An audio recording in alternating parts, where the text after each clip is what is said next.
Wow. He's riding this like it's a slope style course. This is unbelievable. Definitely the rider's pick to take this in terms of how he has been looking in practice. He is completely on point. And here you're going to see his slope style background, no-hander. Watch for this next section. Oh no! Of all the places for Semenuk to go down, that was unquestionably the easiest part of his run. There is some kind of voodoo curse on this kid. The two biggest contests, the last one and this one, after coming off, dominating the season, like handling it like he was on a different level. Well, let's talk about that. I think most of the events he won on his first run, and didn't do it for his big line still. Wow.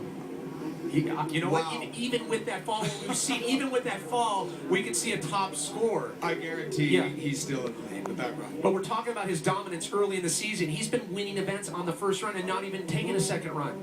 He's so focused and dialed this year that, you know, he was. And then in the first run comes up, bing, bang, boom, killing it. I want to point out, it's great that he's stopping and have a little convo with Bear Claw, but he does through the finish line. He does want to cross the finish line.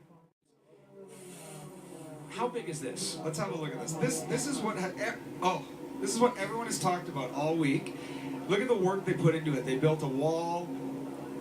You couldn't even get through there when we first arrived here, and this massive gap. And how tough and focused is this guy? He goes down, brushes himself off, and last night in practice, look at how simple of a fall this is. You know, for this guy, this is a no-foot can like that.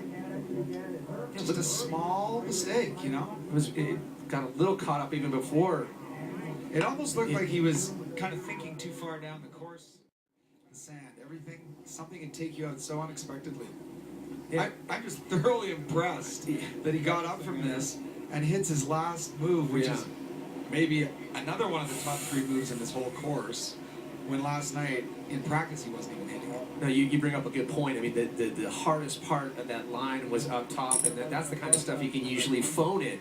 So scores coming in for Semenuk, 63.25. So